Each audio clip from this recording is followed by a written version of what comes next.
di muka bumi dan menumpahkan darah sesamanya. Maksudnya khawatir apa yang dilakukan oleh bangsa jin terjadi kembali, terulang kembali oleh manusia. Maksudnya itu. Ya, sementara kami senantiasa bertasbih memuji Engkau dan mensucikan Engkau. Allah menjawab, qala ini a'lamu ma la ta'lamun. Sesungguhnya aku mengetahui apa yang tidak kalian ketahui. Kelak Bapak sekalian, kalimat ini a'lamu ma la ta'lamun inilah yang kalau dilihat dalam tafsir Ibnu Katsir, Abdullah bin Abbas radhiyallahu anhu merinci peta peradaban singkat manusia. Kita faham dari kalimat ini a'lamu ma la ta'lamun. Respon yang kedua datang dari si Ajajil sendiri. Ya, Allah akan menciptakan khalifah di muka bumi. Sementara ya, aku adalah satu-satunya bangsa jin yang tidak pernah berbuat dosa, dan aku diselamatkan hingga kedudukanku sejajar dengan malaikat yang mulia, bahkan dekat dengan Allah. Dia menduga diselamatkannya dia ke alam malakut adalah cara Allah mempersiapkan khalifah berikutnya. Ya, cara Allah mempersiapkan khalifah berikutnya. Maka dia yakin dialah yang akan Allah pilih menjadi khalifah. Nah, ini keyakinan Ajazil.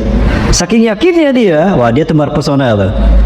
Dia bikin pamflet 5.000 ya, ditempel di pinggir-pinggir jalan, perempatan jalan, bahkan bikin baligo besar. Ajazil calon khalifah di muka bumi. Ya, kampanye dia, bagi-bagi sembako, kampanye tunggal ya. Bagi-bagi sembako. Ya, perkenalkan Ajazil calon khalifah di muka bumi. Namun apa yang terjadi? Ternyata kursi kekhalifahan bukan Allah berikan kepada dia, tapi diberikan pada makhluk yang baru. Siapa? Nabi Adam alaihissalam yang Allah ciptakan dari tanah. Kira-kira Ajazil tersinggung tidak? Sakit hati tidak? Sakit hati. Sakitnya tuh di sini kata dia. Atas dasar apa Allah menciptakan dan menjadikan Adam sebagai khalifah? Sudah berapa lama dia beribadah kepada Allah? Dia baru diciptakan. Aku ribuan tahun beribadah kepada Allah. Bahkan selama hidupku aku tidak pernah berbuat dosa. Kenapa tidak aku yang dijadikan khalifah? Dan aku hidup lebih dulu daripada Adam. Ini ketetapan yang tidak adil. Kata dia. Nah, di situ dia tidak ridho kepada keputusan Allah. Ya, dia tanda petik marah kepada Allah atas keputusan Allah tadi. Tersinggung, sakit hati dia. Kenapa dia tidak tampil? Nah, disitulah mulai ada bibit-bibit penentangan di alam sana, di sisi Allah, ya, dari makhluk terhadap keputusan Allah. Nah, Allah faham, Allah Maha tahu.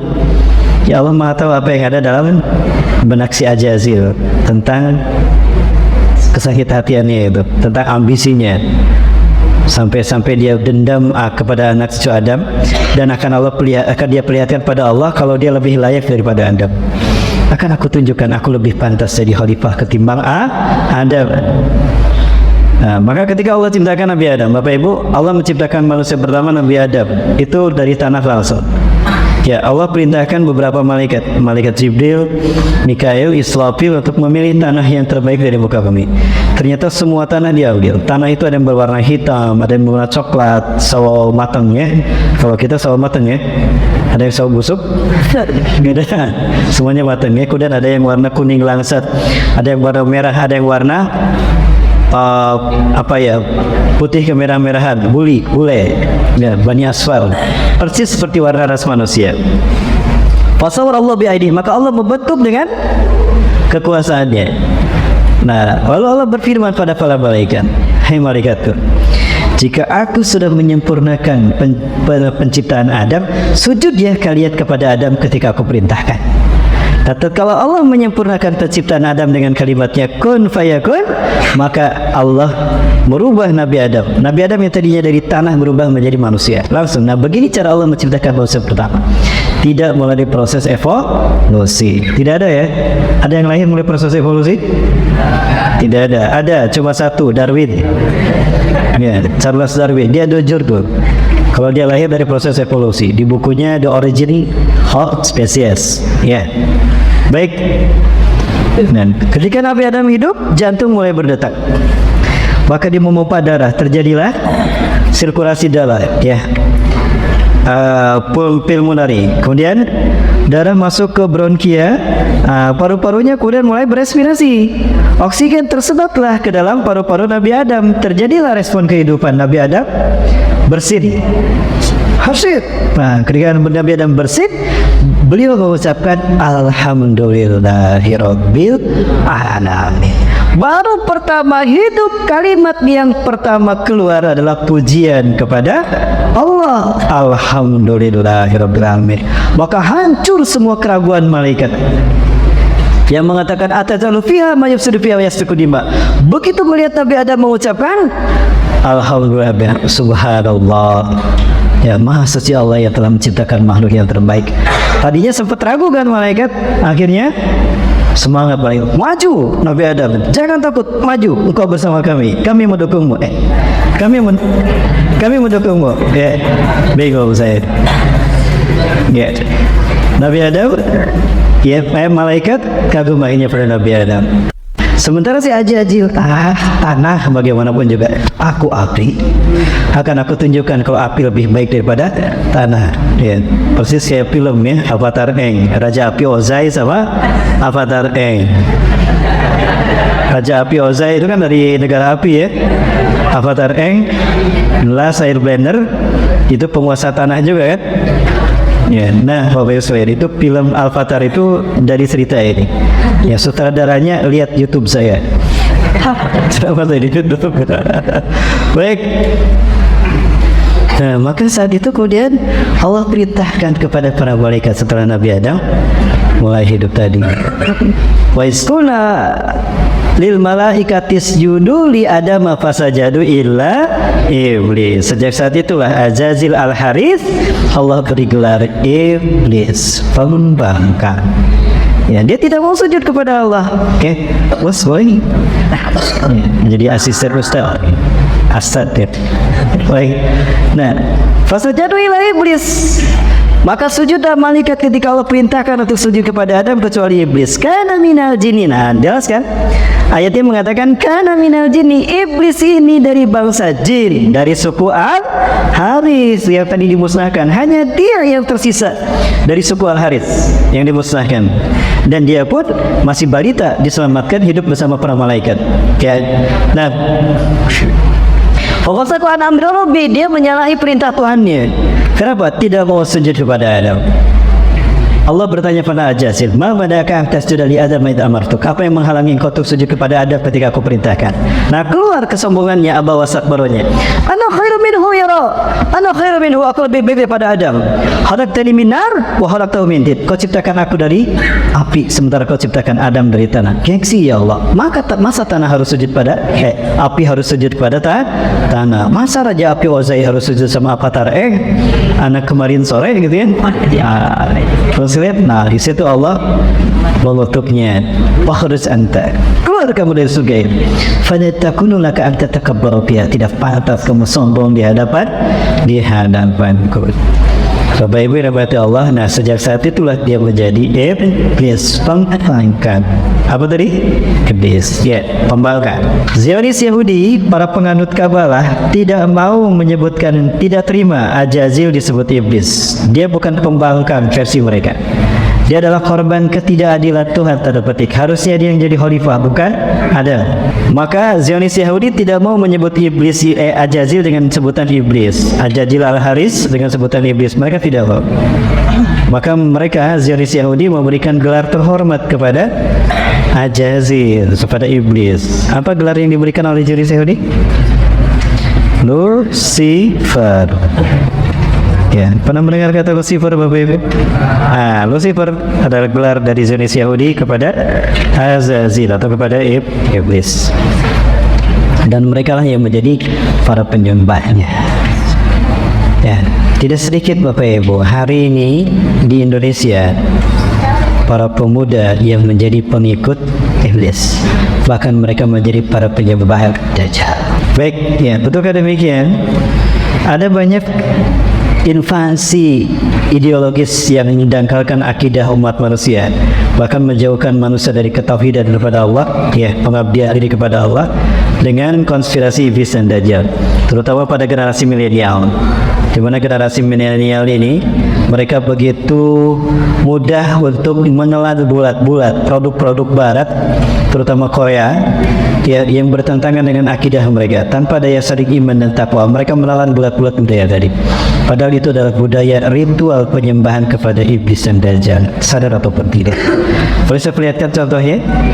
Tapi mohon maaf sekali lagi para sekalian, ini sebetulnya masjid, kita tidak boleh melakukan ini. Tapi karena ini adalah ritual mereka, kita harus lihat. Mohon maaf ya, sekali lagi ada suara musiknya, nggak apa-apa. Harusnya tidak boleh. Tapi ini karena kita ingin tahu ritual mereka seperti apa. Jadi saya perlihatkan bagian dari ritual pemujaan kepada iblis dan dajjal. Dalam ritual ini, justru mereka tampil dalam adegan yang justru disukai oleh generasi muda, yaitu musik. Yang sebetulnya musik ini merupakan bagian dari mereka mengagungkan iblis dan dajjal lewat syair-syair mereka. Ya, dalam bentuk seks dan tantra, tampilan seks dan tantra. Maka setiap kali mereka menyanjungkan ritual ini, mereka suka telanjang. Dan dalam arti ya, memang telanjang ini mereka berpakaian, tapi mereka tidak berpakaian. Segitiga, satu mata, beginilah ritual mereka. Dan juga api, segitiga, piramida, satu bawah, api. Itu sudah satu paket. Baik, kalau saya yang mati Allah. Ada satu lagi. Saya perlihatkan dua kasus, yang satu di Eropa, yang satu di Indonesia. Yang satu akhwat ini, dia sedang diruqyah, dan jin yang ada dalam tubuh akhwat ini menunjukkan bagaimana ambisinya memerangi kita. Karena Ajazil, iblis, dia mengerahkan pasukannya Hizbus Syaitan untuk menghancurkan kita umat Islam, terutama umat Islam akhir zaman. Beginilah gambaran jin ketika diruqyah oleh Syekh Abdullah bin Harima. Perhatikan tangannya Bapak Ibu, El Diablo. Baik. Nah, itu yang di luar negeri. Sekarang saya tunjukkan mantan pengikut sekte pemuja Dajjal dari Jakarta. Dan alhamdulillah saya sudah bertemu dengan beliau. Beliau sudah taubat dan beliau sudah keluar dari sekte ini walaupun ancamannya dibunuh. Alhamdulillah beliau selamat sampai hari ini. Beliau tadi malam pun masih berobrol dengan saya lewat WA. Beliau mengirimkan banyak video pengalaman beliau selama menjadi sekte ini, anggota sekte ini. Ini salah satu yang beliau kirimkan pada saya, Bapak Ibu. Tentang sama di ruqyah. Ini orang Indonesia tapi jinnya dari luar negeri sana. And they say, what are you doing there? Okay, so you said that you're from Illuminati. I will guess. Ya, Ustaz ini meruqyahnya. Ya, ini teman yang sedang kita bicarakan. Meruqyahnya dengan menyampaikan wahyu Allah. Sementara syaitan dari bangsa jin yang ada dalam tubuhnya itu melawannya dengan menunjukkan simbol ketuhanan mereka yang disembah, yaitu iblis dan dajjal dengan El Diablo ini.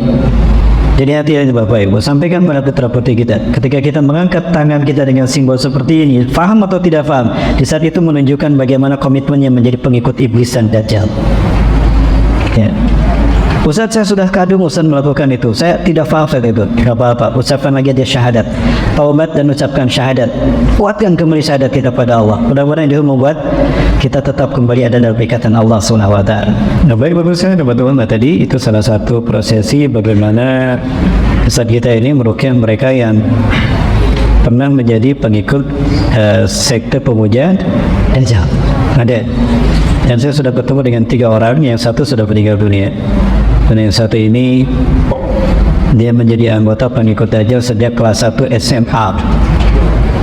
Bayangkan Bapak Ibu, pada sekolah ya agamanya luar biasa, pesantren tapi SMK terpadu dan bergabung dengan pesantren. Bayangkan anak pesantren aja kena, apalagi anak sekolah.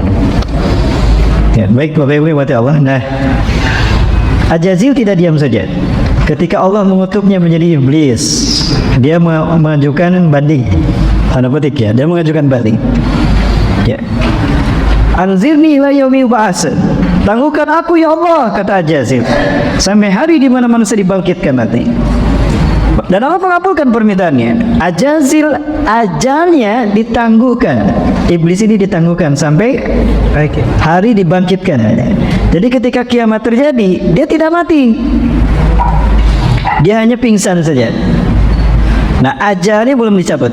Ajalnya belum tiba. Nah, tiba ajalnya adalah setelah kita dibangkitkan di padang mahsyar, di yaumul ba'ats, di hari kebangkitan. Di saat itulah Hajazil dicabut nyawanya. Kenapa saat itu dia harus dicabut nyawanya?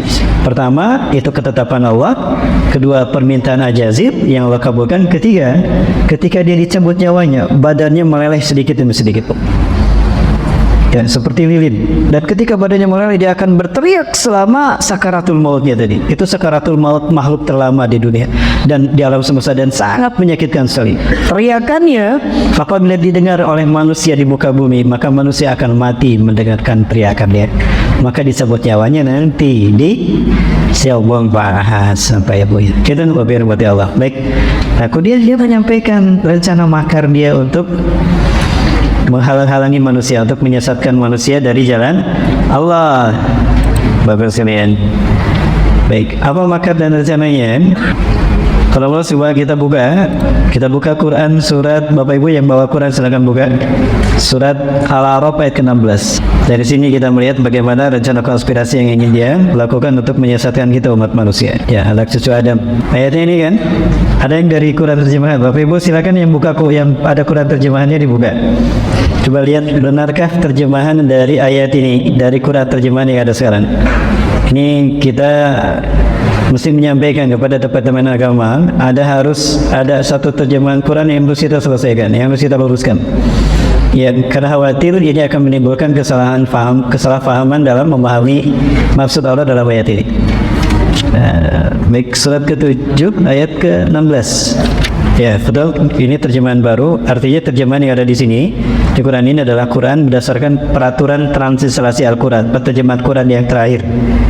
Dulu tidak seperti ini terjemahannya. Nanti saya perlihatkan terjemahan yang benar. Tolong dibacakan, Mas.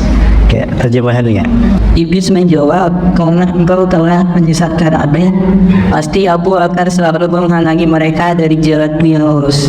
Jelas Bapak Ibu? Karena engkau telah menyesatkan aku. Oh iya, saya pernah ada filenya. Baik. Ada yang beda? Nah itu di HP, Pak. Di HP itu masih di terjemahan yang lama. Nah itu yang benar.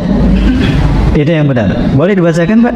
Iblis menjawab, karena engkau telah menghukum aku tersesat, pasti aku akan selalu menghalangi mereka dari jalan yang lurus. Yang pertama menyesatkan aku, yang itu menghukum aku tersesat, menyesatkan aku dan menghukum aku tersesat. Baik, saya sekarang ingat 10 menit lagi ya, belum selesai. Kala iblis berkata, fabima aghwaytani. Aghwa memang bentuknya muta'addi, tadinya lazim ghawa, menjadi aghwaytani. Ya, bisa diartikan menyesatkan. Namun kalau kita artikan menyesatkan di sini, maka apa yang didapatkan setelah kita mendengar terjemahannya seperti itu? Jadi iblis tersesat karena ada yang menyesatkan, kan? Karena engkau telah menyesatkan aku. Engkau di sini siapa? Allah. Berarti iblis tersesat karena ada yang menyesatkan, betul? Siapa yang menyesatkannya? Jadi siapa yang salah? Allah yang disalahkan karena menyesatkan Hajazil sehingga menjadi iblis. Benar tidak terjemahannya seperti itu? Nah, tidak. Harus dirubah ya. Ya. HP-nya apa mereknya, Pak? Gitu, Pak ya. Nah, yang di HP ini adalah terjemahan yang lama. Nah, yang benar ini. Nah, ini yang ada di HP bapak-bapak ini. Ya, nah harusnya ini terjemahannya. Perbuatanku tidak mau sujud kepada Adam, kau hukum sebagai kesesatanku aku terima. Nah, cerdasnya Hajazil ada di sini. La aqudanna lahum siratal mustaqim. Sungguh aku akan menghalang-halangi mereka dari jalanmu yang lurus. Nah, kita lihat apa arti siratal mustaqim yang dimaksudkan dia dalam ayat ini.